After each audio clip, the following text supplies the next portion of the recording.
Pekný deň. Sledujete podcast, ktorý vlastne ešte nemá meno, ale zvolili sme si tento formát preto, aby sme dokázali odpovedať na množstvo nepravd a polopravd, ktoré sa šíria vo verejnom priestranstve, najmä na sociálnych sieťach. Moje meno je Ivan Rudolf, ja zastupujem spoločnosť GGS mediálne. Spolu so mnou je tu Ivan Pešl, ktorý je generálnym riaditeľom spoločnosti GGS. Dobrý deň, ahoj. Dobrý deň, ahoj. Spoločnosť GGS, ak neviete, je spoločnosť, ktorá v Skalici plánuje vybudovať Centrum ekologického hospodárstva a v rámci neho tzv. ZEVO. Tá skratka znamená zariadenie na energetické využitie odpadu. Keď som hovoril, že toto je formát, kde by sme chceli uvádzať veci na pravú mieru a hovoriť o tom, ako to v skutočnosti je, tak poďme rovno k prvému tvrdeniu, ktoré sa týka Dánska alebo dánskeho ZEVA. Dánsko je krajina, ktorú my veľmi často v komunikácii s občanmi Skalici používame ako pozitívny príklad, pretože práve Dánsko je krajina, kde sa nachádza niekoľko desiatok takýchto zariadení. No a na sociálnych sieťach v posledných týždňoch okrem iného zaznelo aj toto. Dánsko ruší do roku 2030, pozor, výkričník 10 technologických zázraků spaloven a bude pokračovať výkričník. Dánsko sa postupne bude vrácať k recyklácii odpadu a na svém území plánuje nechať jen 2 spalovny, 3 výkričníky. Tak je to pravda? Pravda je taká, že Dánsko ako krajina ročne energeticky zhodnotí asi 3,8 milióna tón odpadu, čo je, keď si to prepočítame podľa počtu obyvateľov, Dáni majú 6 miliónov obyvateľov, tak je to viac ako 11 krát viac ako Slovensko. Čiže podobný počet obyvateľov zhruba. Na Slovensku ročne zhodnotíme asi 300 000 tón iba, čiže 11 krát viac. Majú 23 zariadení na energetické využitie odpadov, pričom prvé z týchto zariadení bolo postavené asi pred 130 rokmi. A niekde okolo roku 1973, keď bola veľká kríza s naftou, tak v Dánsku zaznamenal masívny boom vybudovania zariadení na energetické využitie odpadu, aby sa Dánsko stalo energeticky sebestačným. Takže v tej stratégii, ktoré má dánska vláda do roku 2030, plánuje práve tie staré zariadenia, je ich konkrétne 6, plánuje znížiť, to znamená, že postupne odstaviť, takže v Dánsku vznikne a ostane niekde na úrovni 16-17 zariadení na energetické využitie odpadov, čím sa Dánsko dostane niekde na úrovni 30-35% miery energetického zhodnotenia odpadov, čo je taký štandard v Európe. Podobne to má Rakúsko, ktoré má 62% mieru recyklácie a 35% mieru energetického zhodnotenia odpadov. Na Slovensku, ako som spomenul, energeticky zhodnotíme ročne približne na úrovni 300 000 tón odpadu, čo znamená, že sme niekde na úrovni 8%. Takže medzi tých 8 a 35% je presne ten priestor, čo je na Slovensku, čo by sme mali energeticky zhodnocovať.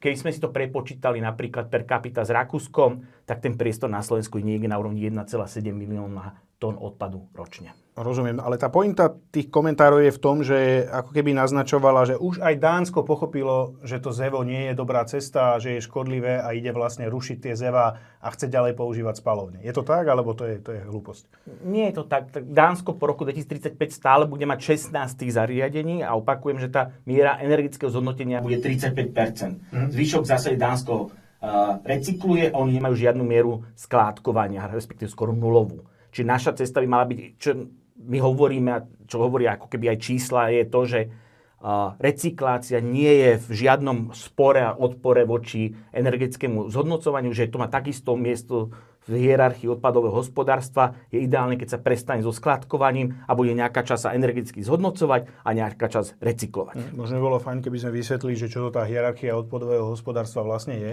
pre ľudí, ktorí možno tomu nerozumejú. Hierarchia odpadového hospodárstva je prijatá Európskou úniou a je to spôsob, akým sa má nakladať s odpadom, ako sa má najvyššia miera je predchádzania vzniku odpadov, školenie ľudí o tom, čo sa má robiť, akú robiť prevenciu. Rebríček priorít nakladania s odpadom. Tak. A na konci je na tej spodnej miere skládkovanie, ktoré musí skončiť a potom čím vyššie v tej hierarchii odpadového hospodárstva sme, tam je teda predchádzanie reuse centrum, je tam centrum opätovného použitia, potom je tam kompostáreň, recyklácia a tak ďalej. A niekde na konci je práve to skladkovanie, ktoré sa treba zbaviť, ktoré bude Európskej únii v zásade zakázané po roku 2035. Ty si spomenul, že skládkovanie musí skončiť. To je nejaké nariadenie? Ak áno, tak kedy, od ktorého roku? A či sa to týka len Slovenska alebo všetkých krajín? Je to nariadenie Európskej komisie, ktorá hovorí o tom, že po roku 2035 nebude možné ukladať na skládku žiaden odpad s výnimkou inertného odpadu, že do 10%. Čo znamená skládky, ktoré dnes poznáme, napríklad Skalica má, myslím, Mokrý Háj, tam kúsok od seba, to proste bude musieť skončiť. Tam sa nebude nosiť komunálny odpad.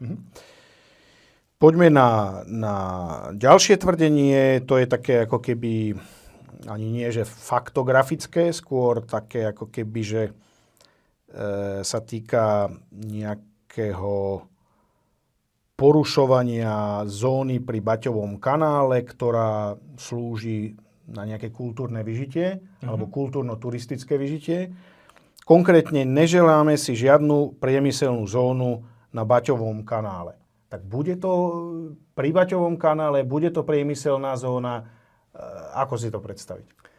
Tak poďme najskôr na to, že ako sme vybrali my tú lokalitu. Že na výber tej lokality bolo niekoľko faktorov a to znamená, že ten pozemok konkrétny, ktorý sme vyhliadli, tak tadiaľ pretína železničná trať. Je to mimo zastaveného územia obce, že doprava nepôjde cez mesto Skalica, ale pôjde to mimo zastaveného územia mesta, v tomto prípade Skalici. Pozreli sme sa existencia priemyselného parku, ktorý je vzdialený 1,7 km od toho pozemku na stranu Skalica do nejakých 600 metrov na stranu Sudomiežic. Pozreli sme sa vzdialenosť od najbližších obydlí, pozreli sme sa, aké to môže mať vizuálne vplyvy a áno, pozerali sme sa aj na Baťov kanál, najbližšie miesto Baťovho kanálu od nášho Zeva, ktorého situovanie bude viac ako 1 kilometr zo samotného nástupišťa v Skalici je viac ako 2 kilometre a my pripravujeme vizualizáciu toho, ako by to celé malo vyzerať, ktorú chceme predstaviť potom občanom Skalice na verejnom prerokovaní dopadov súhrnnej správy na životné prostredie. Keď postavia Zevo, uvidíte, koho dajú do dozorných orgánov ako poďakovanie.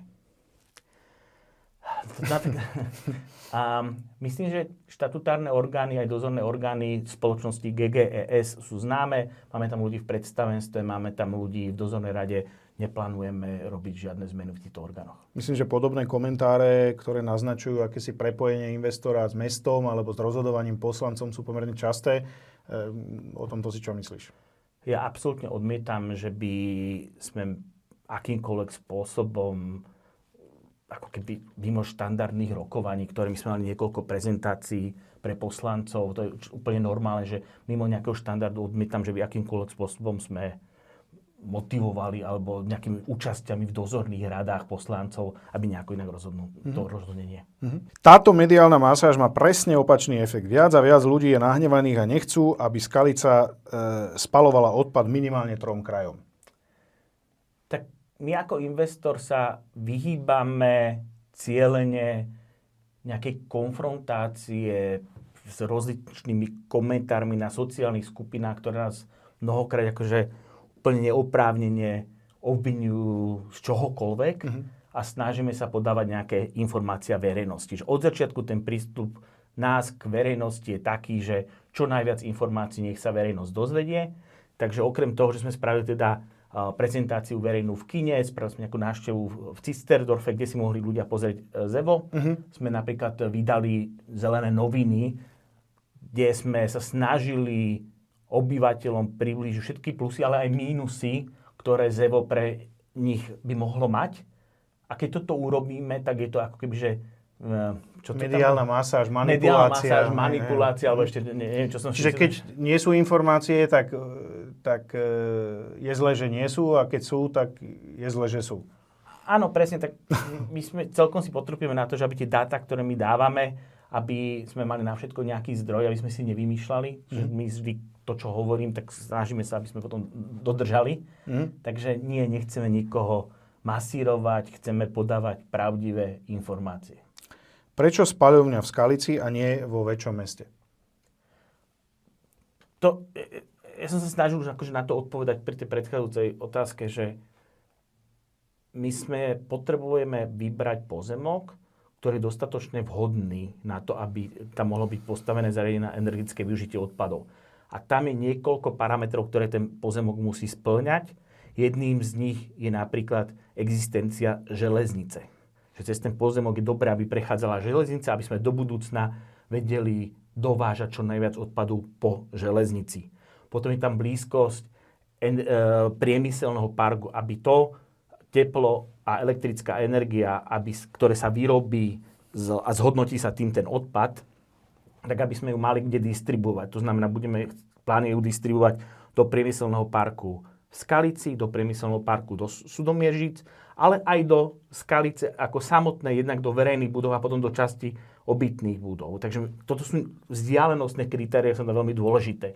Vyberali sme miesto, ktoré mimo zastaveného územia mesta ako takého, Skalici, čiže tá kamionová doprava nepôjde napríklad cez obytnú zónu mesta Skalica. Takže to sú také nejaké základné kritéria, podľa ktorých sa rozhodujeme tak, aby to bolo aj napríklad dostatočná vzdialenosť od najbližších obydlí. Hej? Budú tie emisné merania počas prevádzky spalovne hodnoverné? Nebude sa podvádzať? Ten štandard, ten princíp je taký, že tie merania idú online bez možnosti do toho zasahovať. V každej krajine, kde takéto ZEVA sú, tých ZEV je napríklad 500 v celej Európe a v prípade, že by prešlo akémukoľvek prekročeniu limitov, ktoré sú tam, tak to ZEVO sa automaticky vypne. Akože na diaľku ho vypnú. Áno. A to sa zasiela kam? Do Bruselu? Alebo to sa vždy lokálne, napríklad Ministerstvo životného prostredia, v tomto prípade Inšpekcia životného prostredia Slovenskej republiky alebo akéhokoľvek členského štátu. A oni keď uvidia, že náhodou by tie emisie prekročili, tak to proste... Toto je pomerne častý komentár. Spalovať u nás 135 000 tón odpadu, keď Skalica vyprodukuje 5 000 tón odpadu ročne, je nepochopiteľné. A zároveň bolo ešte niekoľko tých príspevkov o tom, ako to ideme robiť z eurofondov a tak ďalej. Áno. Takže my ako investor potrebujeme mať istotu, že tá investícia, ktorú dáme do tej investície, sa nám nejakým spôsobom vráti. A je jasné, že z tých zariadení, ktoré sú momentálne v Európe, že zariadenia, ktoré sú pod 100 000 tón odpadu ročne, by boli ekonomicky nevýhodné. Že by sa tá investícia nevrátila. Tak preto to zariadenie má naše nadimenzované na 135 000 tón ročne odpadu a ten rádius, odkiaľ sa bude zvážať odpad, je niekde do úrovni 80 km od mesta Skalice na slovenskej strane. To bolo takisto pomerne, myslím, časté na tých príspevkoch, že zo zahraničia. Áno, že dovážajú odpad zo zahraničia. To chcem povedať, že nie, že asi jediné miesto zo zahraničia, odkiaľ by sme dovážali odpad, by boli Sudomiežice, ktoré sú kúsok susedia a oni si požiadali v rámci pripomienkového konania Slovenské ministerstvo životného prostredia, že ak to teda takto prejde, tak zo Sudomiežic... Áno, že by chceli, takže by sme ten odpad do Sudomiežic dávali, ale nebudeme voziť odpad z Rakúska alebo Českej republiky. Orientujeme sa prevažne na územie západného Slovenska. Zeleninu a ovocie, čo sa vypestuje, môžete rovno zahodiť do koša. Častejšie pôjdeme do obchodov. Toto je pomerne ako keby taká častá obava, veď je to aj pochopiteľné, že ľudia sa boja, že to ZEVO nejakým spôsobom znečistí okolie alebo znečistí ovocie, zeleninu, ktoré si tam pestujú. Skúsme to možno uviesť na právnu mieru. V Európe je viac ako 500 týchto zariadení na energetické využitie odpadov. Buď sú v centrách veľkých miest, ale napríklad boli sme sa pozrieť v rakúskom Cistersdorfe, to je malá dedinka na okraji Rakúska, asi 68 km vzdialená od Skalice, kde sa takisto pestuje aj zelenina, aj ovocie a nikto ju tam nevyhadzuje kvôli ZEVu.